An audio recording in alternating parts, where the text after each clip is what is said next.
Hello, hello, hello.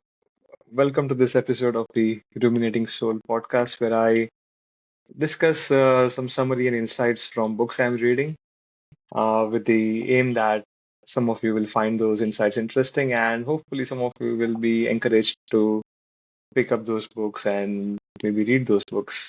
So today, I'm discussing this book, Prisoners of Geography. It's a book that emphasizes on geography of nations and how the decision making and the leadership and national interests of all the countries are more or less shaped by their geography.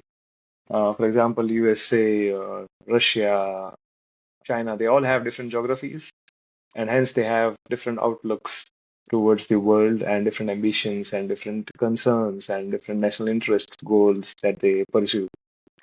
It's a pretty interesting book. Today I'm discussing one chapter of it, which is on Russia and how Russia's geography explains some of the decisions that they make and how the leadership is thinking. Um, so Russia is, as you all know, is the biggest country in the world. It's a very wide country. It has 11 time zones.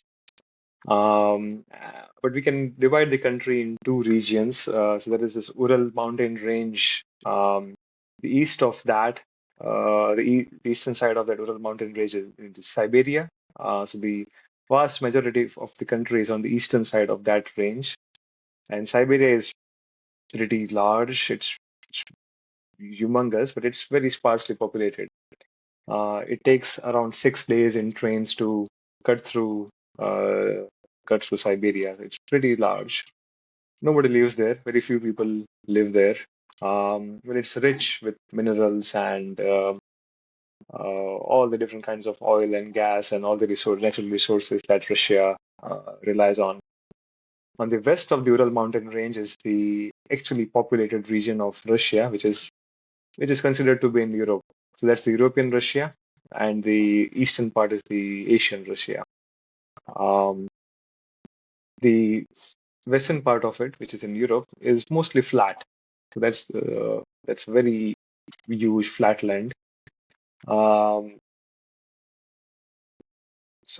if we talk about Siberia or the Ural mountain range, the Russia is pretty secure on that side. So it's very hard for enemies or armies to invade Russia from the east because Siberia is really huge. There's nothing to invade there. Um, so it's a natural buffer, natural protection for Russia. And then if somebody has to come all the way to the plains on in the European side of Russia, they will have to cross over Ural Mountains, and so that's pretty difficult. So Ural Mountains range is also a natural shield, a natural protection for Russia on the eastern side.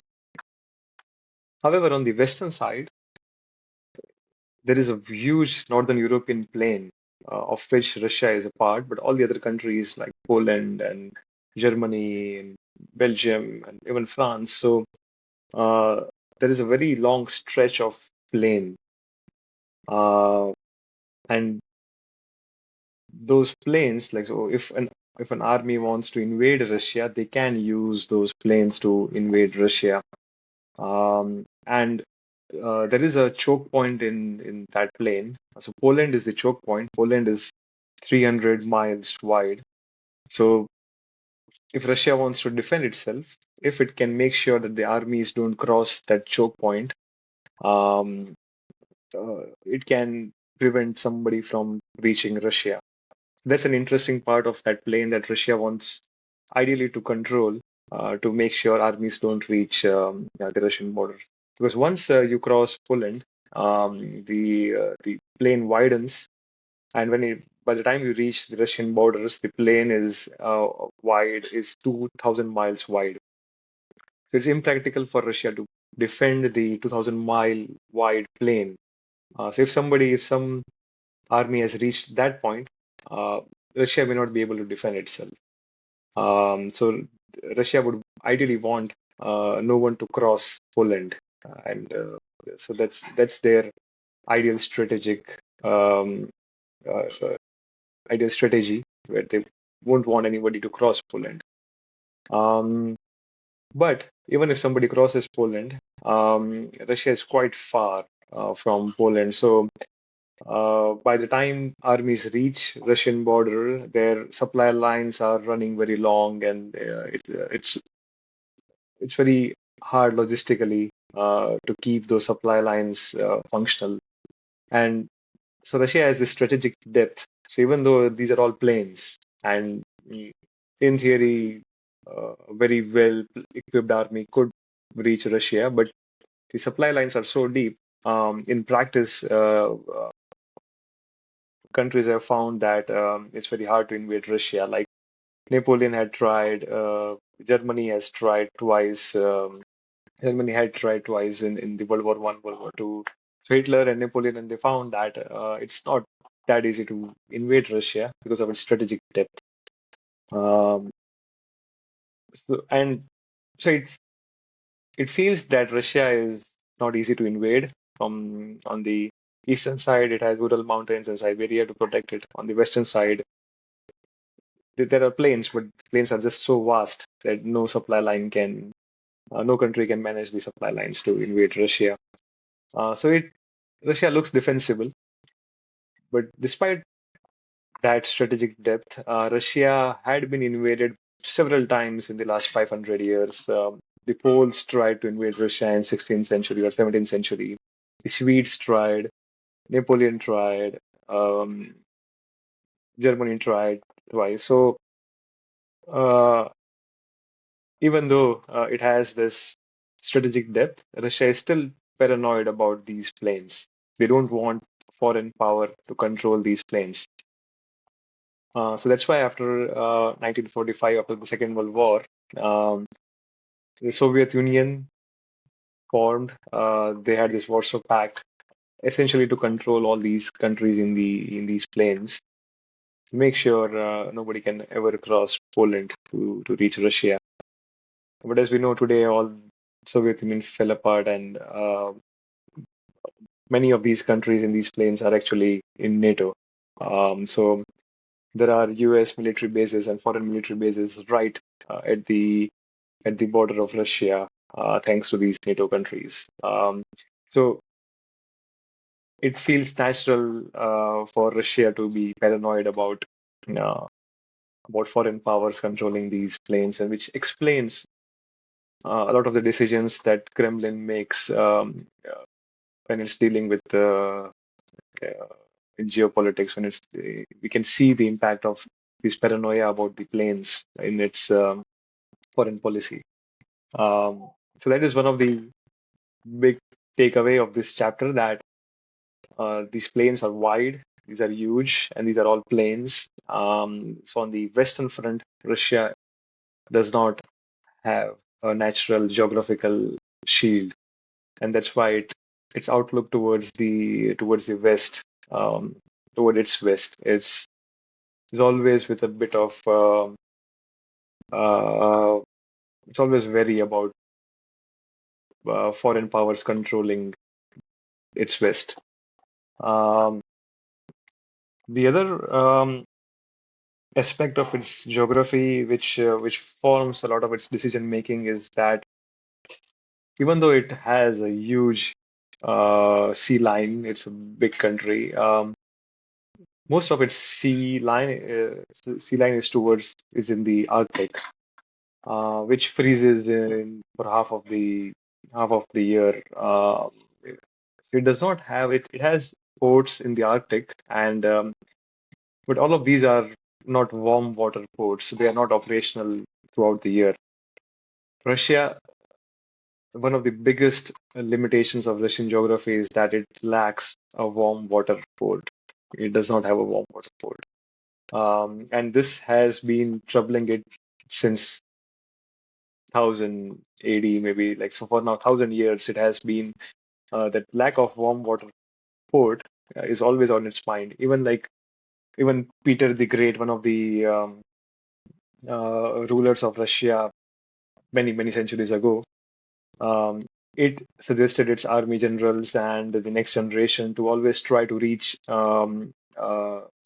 Persia, or at least reach Constantinople, Turkey, to make sure it always has access to a warm water port. So since those times, they have been trying to get access to warm water ports, access to warm seas. Um, so today,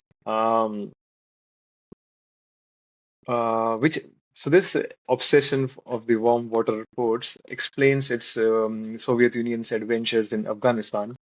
Um, that was their hope to reach the Arabian Sea and hopefully get a warm water port there. But as we know, that did not work out. Afghanistan is the graveyard of empires. Nobody can really invade Afghanistan thanks to Hindu Kush and other mountain ranges. Um, but eventually, it is considered that um, the Soviet Union goal was not Afghanistan. They wanted to reach the Gwadar port in Pakistan, which we know today that China is trying to control. So the Soviet ambition was to actually reach Pakistan and get access to the Gwadar port, and that way have a proper warm water port with access to the Arabian Sea and access to India, access to Middle East, and so on. But that did not happen. So the only warm water port it had until it had today is the Svestopol port in the Black Sea, which is in Crimea. And before 2014, Russia was actually leasing that port from Ukraine. So uh, it did not control that part of Crimea until 2014. It was relying on Ukraine for the access to this Black Sea port. And uh, so the leadership in Ukraine typically aligned with Russia until then. But then NATO tried to influence Ukrainian leadership, and there were periods when there was a possibility of a prime minister who is anti-Russia, was aligned to NATO and is closer to NATO, and um, there was a possibility of that. And I think there was, in fact, a coup where one of the Ukrainian presidents who was pro-Russia had to flee the country. So when that happened, it was clear in Putin's mind that something had to be done to control Sevastopol port in Black Sea, and Russia had to annex Crimea. That was the writing on the wall that Ukraine cannot be reliable for Russia. Russia cannot trust Ukraine to always respect the lease that it had on that port, and Russia would take control. And the other factor which was in the favor of Russia was that that region of Ukraine, Crimea, a large part of a large portion of that population was actually Russian. Is still Russian. So they had Russia had a reason, a reasonable sounding reason that it is trying to protect these ethnic Russians uh, from Ukrainian tyranny, and um, that's what it that's the reason that it used to annex Crimea and control that port. So Russia now has proper warm water port thanks to that Crimean annexation. Um, but still, that's the only port it has, which is warm water, which is in Black Sea. And Black Sea is many parts of the Black Sea are actually controlled by NATO countries like Romania and Turkey and so on. So uh, even though Russia has access to Black Sea, it's only a trade access. To get out of Black Sea, Russia has to cross Bosporus Strait, which is controlled by Turkey, which is a NATO member. So Russian Navy, if it has to actually get out of Black Sea, it has to cross a NATO-controlled strait, and that too it will get to another sea, Aegean Sea, I think, which is surrounded by NATO countries and so on. So to get out to really Atlantic Ocean or to really get out to the deep blue waters, it has to cross a lot of barriers which are NATO controlled. So it's very difficult for Russia to have naval ambitions because of this. So Russia is not and cannot be in the foreseeable future be a really powerful Russian blue waters navy that can rival the US or even China. So that's really the Achilles heel of Russia. Its lack of access to warm waters, which is preventing it from, which is a barrier for its trade as well as military ambitions. Uh, that is a part of geography, which every country will have to keep in mind when dealing with Russian insecurities and Russian ambitions. That explains uh, its actions in Crimea, for example. So it was very, really interesting to understand this aspect of Russian geography and how it influences the leadership in Kremlin. Um, the so I think these are the two really big takeaways that uh, Russia has planes on its east, and that it which makes it paranoid about security. Even though the history has proven that it's really difficult to actually reach Russia through those planes. But that was with uh, older technologies, maybe with recent technologies, and with NATO controlling many parts of these planes. Maybe it's possible to reach Russia and threaten it. So Russia will always be paranoid about its western front, and Russia will always have this ambition to have a control to a warm water port, and it will do whatever it has to do to make sure it has control, at least to a warm water port in Black Sea, if nothing else. Right. So that explains its obsession with Crimea as well. It will never, um, it can never allow an adversary to control Crimea. Always make sure it has control over it. Um, so yeah, this was an interesting uh, uh, piece of geographical knowledge that I was not aware of, and interesting to see how this explains Russia's geopolitics. Thank you for listening, and I'll come back in the next episode with China. Uh, See you there. Bye.